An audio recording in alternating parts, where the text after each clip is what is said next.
Namamo once joked that Mi-soon was the tigress of Jursan. But little did anyone know, she truly was one. Because when Hyunjun tried to pick a fight with Tae-poong, her Tae-poong, the man she loves more than anything, Mi-soon pounced out of nowhere. With one powerful slap, Hyunjun's world spun. Who knew love could strike harder than anger? But that is Mi-soon. Soft heart, sharp claws, especially when it comes to protecting Tae-poong.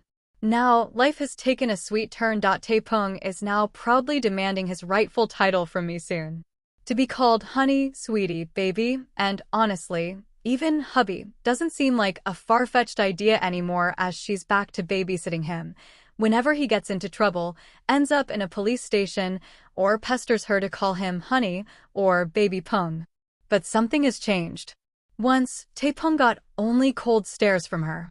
Now he receives warm smiles, glittering eyes, and endless affection. As if Mi-soon has absorbed all the love he once showered on her and returned it 10 times stronger. Because when she almost died, when life seemed to slip away, when every hope shattered, she could only remember him. The fear of her unspoken love tightened around her chest. All those moments she sighed because she could never get enough of him, the times he leaned in, close enough to kiss her while tending her wounds, yet everything always slipped away before she could hold on to it. But then, Tae-poong risked his life, rushed to her, held her tightly in his arms and whispered. It must be frightening. Her only regret was not telling Tae-poong how deeply she loved him. She loved his smile, his gaze, his quiet presence, every single thing about him. Maybe it all began long ago, when he dropped that flower in the subway. Back when they were strangers, yet their eyes were already speaking. Even before their hearts understood the language. After that, it was Tae-poong who said the words out loud. He told her again and again how pretty she was, how adorable she was. Probably 5 times, before he finally kissed her. And then, embarrassed, she pushed him away. Mi-soon would only sigh, steal glances, and pretend she wasn't falling deeper. But Tae-poong, he was always right by her side. At work, at home, everywhere. Then came that fire. That terrifying moment changed everything. Collapsing in Tae-poong's arms, feeling his embrace shielding her life. Mi-soon realized she never wanted to let go. So when she opened her eyes and saw a restless, anxious Tae-poong watching over her, love overtook her fear. The quiet Mi-soon did something bold for the very first time. She confessed. She looked right at him and said, "I like you. A lot." Tae-poong was shocked, happy, confused, and a little angry that their first love confession happened in a hospital instead of the perfect fairy tale place he had planned. But Mi-soon wasn't going to wait. She had been given a second chance at life. And she wasn't letting love slip away again. From then on, the serious workaholic Mi-soon became a smiling, blushing girl in love. Stealing glances. Swooning at how cute he is. Worrying every time he disappears for a second too long. Meanwhile, Tae-poong had loved her from the moment they met. He never hid it. Not once. He pampered her. Protected her. Got jealous whenever someone invited her on blind dates. He even gifted her a new phone and insisted she save his name as Honey Tae-poong or Baby Tae-poong. All Mi-soon could do was giggle. Because she was already his. Completely.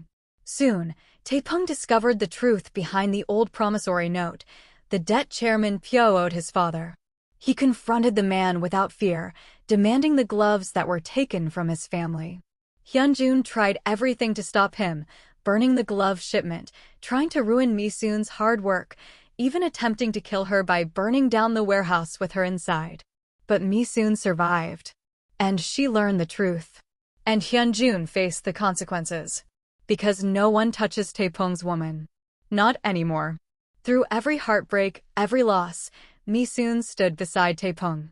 She didn't need words. Just one look, and their hearts understood. Their love speaks in silence. Finally, Mi-soon took the next step. She asked Tae-poong out properly. A real date. A family picnic by the ocean. She opened her heart completely, telling him that he is her peace, her stability, her home. To the seaside, where they could laugh, play, heal, and start dreaming again. Mi-soon and Tae-poong, two souls scarred by life, but healed by love. And meanwhile, Miho and Namemo's love finally earned a mother's approval. Miho, pure and innocent as ever, refuses to leave Namemo's side because that man is absolutely pathetic without her. Two couples. For hearts. One story of love, resilience, and destiny. Love doesn't need the perfect setting. It only needs the right person. Mi-soon and Tae-poong have found theirs, in each other. Their future is bright, just like their smiles when they look into each other's eyes. But just when life finally starts tasting sweet for them, darkness strikes without warning.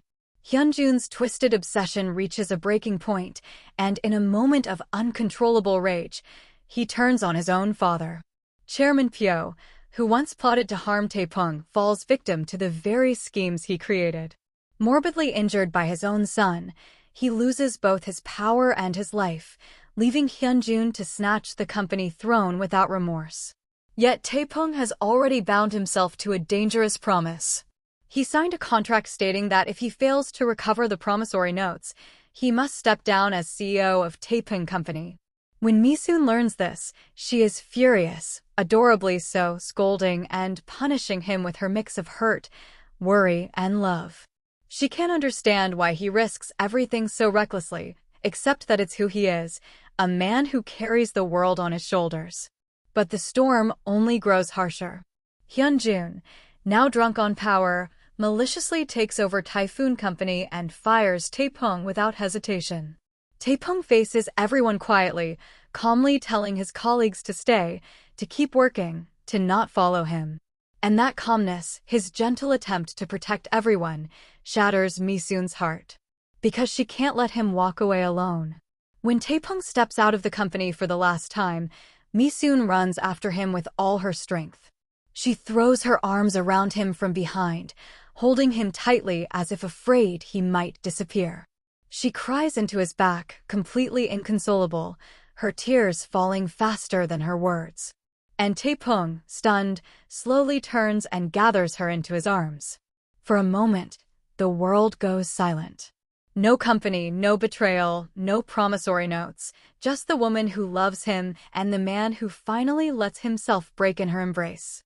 And from that moment on, Mi-soon stands behind him, not as an employee, but as the woman who refuses to abandon the man she loves.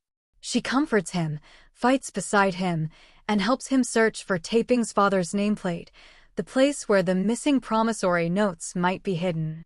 Those notes could prove that 30% of Chairman Pyo's shares rightfully belong to Typhoon Company. Even as they face crushing setbacks, their love doesn't fade, it grows stronger. They steal quiet moments together, secretly holding hands, sharing glances that only lovers understand. They hide their relationship from the world, until Ma-jin teasingly points out how close they've become these days, joking that they might even fall in love. But Ma-jin doesn't know the truth. Mi-soon and Tae-poong aren't about to fall in love. They already are, and they're holding on with everything they have.